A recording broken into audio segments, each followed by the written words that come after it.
things that make you go. Welcome to the show. If you are new, please like, subscribe, share, and hit that bell for notifications coming up. We need to talk about Daytona because it has some opportunities to improve still.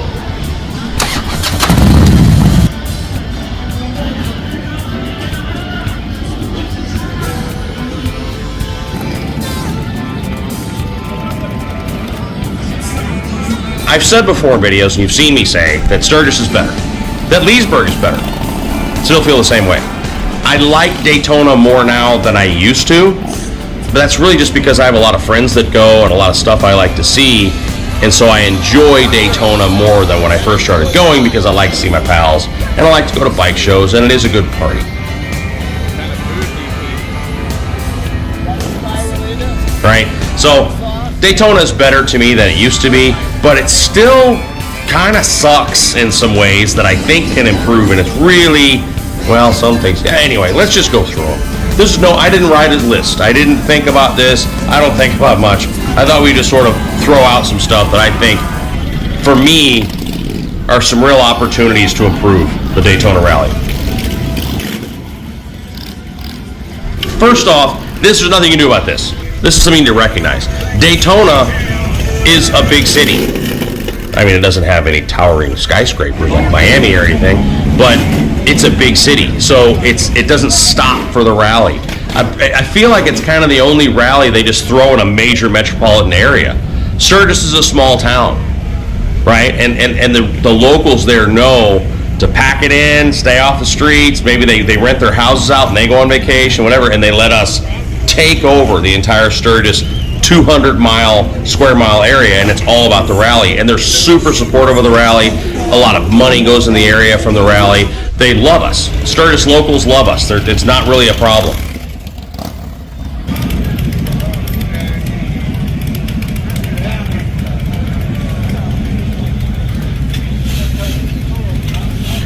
Sturgis police are fantastic, local government's fantastic, all that sort of stuff.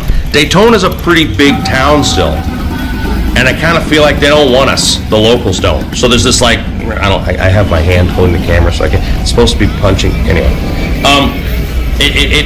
There's an issue there that, like, the town doesn't necessarily want us there. And if you see Bob and Tam and some other channels, they have specific knowledge of businesses buying up Main Street businesses, and they're going to try and stop Main Street and all that sort of stuff, which I kind of understand because I hate Main Street. We didn't even go this time. Like, we stayed off Main Street because traffic and dudes banging the Revel.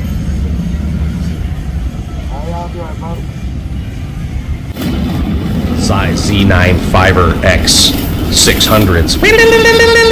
It's awful. That and tricycles, backwards tricycles called slingshots, those should be outlawed. With speakers sticking out everywhere and fur and lights, just playing awful Super Mario music going down. I hate it. I hate Main Street, so we didn't even go this time. But anyway, so there's a problem there with the locals not wanting us like they do at other rallies. Leesburg's best rally in Florida. They want us there. It's a small town. Even though it's not massive, the locals tend to kind of stay out of the way and let us do our thing. They support us spending our money. It's a really, really good local rally. Leesburg's a blast. So if you're a Floridian, or even South Georgia and Alabama and South Carolina, whatever, like it's Louisiana, it's worth coming down to Leesburg. It's a good Thursday, Friday, Saturday, Sunday rally. It's a really good time.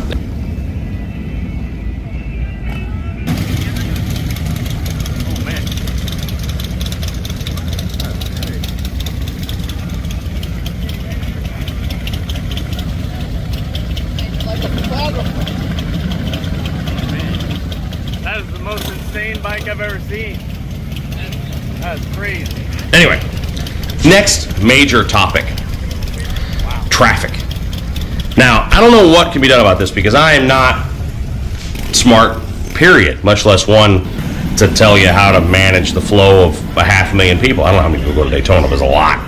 And getting in and out of Destination Daytona, your clutch hand, right? You better work that sucker out for a while before you go, because you're just going to be sitting there, especially if you're on an old chopper. You're just going to be sitting there forever waiting to get in and get a space and get parked. Like it's a thing waiting to get in Destination Daytona. Main Street, again, we avoid it now, but I'm sure that sucks too. Sometimes traffic getting into Cackleberry Cabbage Patch is really, really bad. But that brings us to the final topic. The thing that I could talk about for hours that can be improved upon, and that will just take the locals, the local business owners, everyone to get on social media and talk about this. It's a problem. And I'm probably going to be persona non grata after I say it, but I don't think ahead, so we're just going to say it. Law enforcement is a problem in Daytona. It's a problem in Daytona. Not like Sturgis, not like Leesburg, not like any other motorcycle rally I've ever been to. Daytona law enforcement is a problem during the rally. They're not helping. Oh, but whatever do you mean, oh, overweight, bald dude with a beard, looking like every other guy that goes to a rally? It's simple. They're not there to help. It feels like systemic harassment. Okay? So, and I'm not talking about necessarily, well, actually, no, I didn't go to Main Street, but I heard some stories where they're just walking down the street checking VIN numbers, and they're walking down the street checking plates, and they're photographing people, and now, I'm not talking about screwing with the guy banging the rev limiter on Main Street or the guy with the super loud stereo or whatever. Like, they're going down inspecting bikes, screwing with people, just screwing with people. There's no other way to do it. Like, if you go to Sturgis, I'm going to use Sturgis as an example here. Sturgis police are the best. They have got this shit figured out. They really do. I don't know if it's the chief or the mayor, the city council, I don't know who it is that makes sure that they have a perfect balance of just keeping everyone safe versus making sure things don't get out of control, et cetera, et cetera. Because Sturgis police, they're just there to make sure you don't die. I seriously, I feel like that's what they're there for. I typically avoid talking to law enforcement whenever possible, because it rarely goes well. But I've talked to them. I talked to Sturgis PD. Walking down the street, you see them standing, you go, how's it going? How are things? People being all right? And they will talk to you. Yeah, man, it's been really good this year. Or no, it's been a bad year, man. We've had people lost their lives. And every one of them I've talked to has been really cool during the Sturgis rally. Every single one of them has been like, it's been a bad year. I remember one guy saying one year, saying, it's been sad, man. We've seen a lot of guys lose their lives because he actually said, he goes, you could tell these are dudes that used to ride but hadn't ridden a long time, and the kids have grown up and they've made some money, and so they go buy themselves a brand new Ultra Classic. They come up here and they're not ready for Iron Mountain Road, and they shoot off and hit a tree, and it's just freaking terrible. Like, yeah, like, you could see this guy empathizing with families that have lost, like, a good dude standing there wearing a Sturgis PD shirt, and all he's doing is looking for somebody who's stumbling around and probably shouldn't be getting on a bike. And also, I feel like Sturgis PD gives you every opportunity to not do the stupid thing.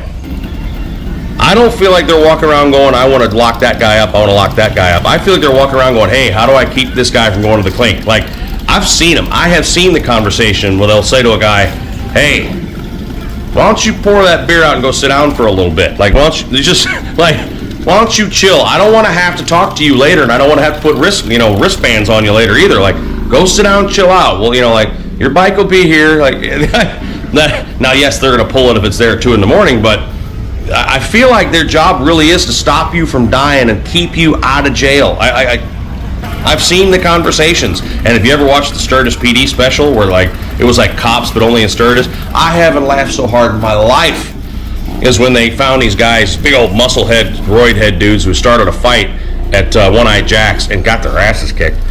And they're sitting on the curb, just bloody, crying, that guy beat me up and he was mean. And the cop's like, so what, guy? And turns out these muscleheads went in the One-Eyed Jack, started a fight, got the ever-living shit beat out of them, and then went outside, called the police. The police came, found out they had started the fight, and the cops were like interviewing them. Then they walk around the corner and laugh hysterically. These cops were rolling, going, he's crying, like Anyway, I feel like they're there just to keep those problems from happening. Back to Daytona, and I'll tell you a little story, a specific story that happened this year, a prime example of where shit's got to stop, man. If you're in the Daytona PD, we see it. It's got to stop. If you're a local business owner, if you're, Ron who owns Cackleberry, who's a good dude, I would imagine you have some influence. You own a large business there. This is a problem, and it has to stop. All right. So, I can't remember if it was I think it was Thursday night. Yes. My buddy Matt had driven up just for the day to hang out. We're having a good old time. Not drinking and riding, nothing like that, just going from like show to show and place to place. And we're heading back to Cackleberry to begin the evening. And I'm on my chopper. And my chopper has developed a fuel leak. The float was stuck and the overflow was, anyway. So I'm sitting there at idle having to turn the petcock off to stop gasoline from flowing out of the side of my motorcycle when I'm stopped. So Matt's on my right. I'm in the left track. He's in the right track. And we're about, 30 cars from the entrance to Cackleberry because it's like a walking pace. Matt wears goggles because we were getting on I-95 for a while, which by the way is fun on a first gen Evo Sportster chopper going 75 mile an hour on I-95. And he's kind of monitoring the situation. I'm looking down, but he's checking over, and he just literally grabs his goggles and flips them up to his forehead so he can look under my air cleaner to kind of assess the situation, see if I'm leaking right now. Just takes his goggles and puts them up here. We are sitting in heavy traffic, meaning that we are never going to go faster than like walking pace on the bikes. So his goggles are on his forehead right now. You have to understand this. I'm sitting in heavy traffic. We are never going to accelerate faster than 6 miles an hour from this point until our destination. Joe Cowboy Hat, Billy Bob Walker Texas Ranger, walks up and goes, and points to Matt to pull off. And I'm like, oh, what is this happy bullshit, right? Like, so I am experienced and know that I'm not going to bail on my buddy because he doesn't know exactly where my rig is in the campground, but I ain't stopping right there. I'm not going to stop right in front of El Popo. So I go quite a bit a ways, probably 10, 12 car lengths up, and then I pull off on the shoulder and I sit there watching Matt in my mirror. And I don't know what's going on back there. Matt tells me later that this guy, literally 10-gallon cowboy hat, like literally this guy thinks he's Walker Texas Ranger in Florida. When he pulls his ID out, he says to Matt, what's that, why do you have 2 driver's licenses? And Matt goes, it's my military ID. And he's like, let me see that. So he like takes his military ID with, anyway.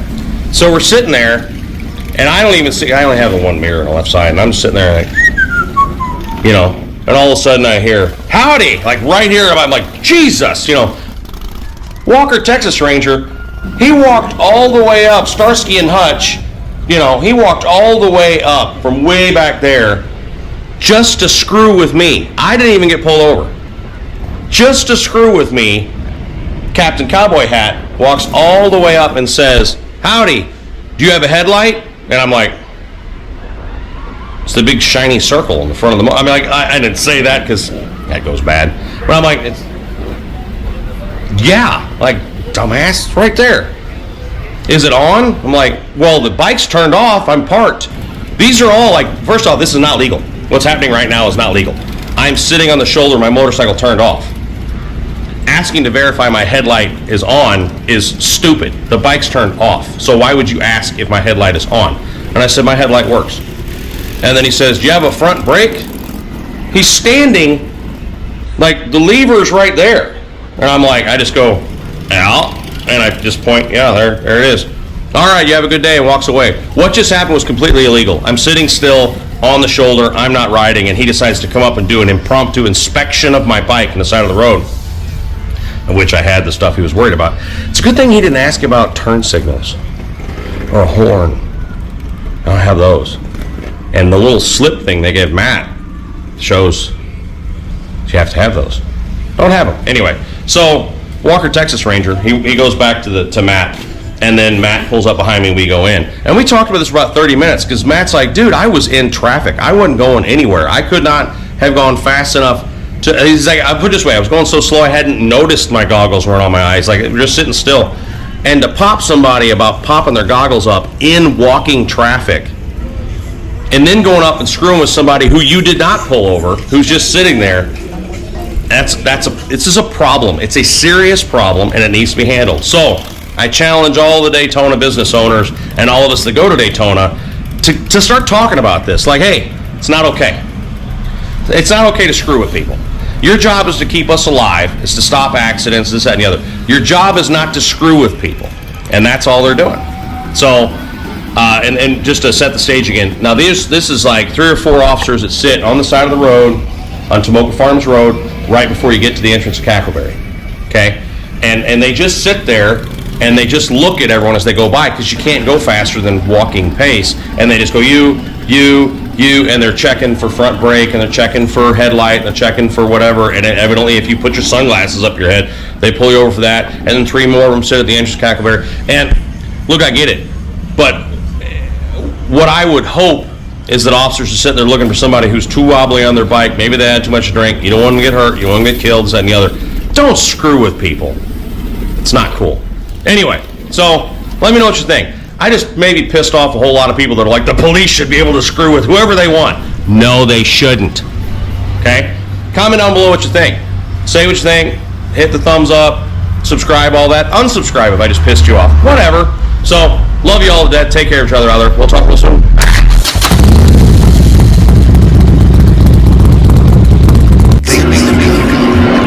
Welcome to the show. If you are new, please like, subscribe, share, and hit that bell for notifications coming up.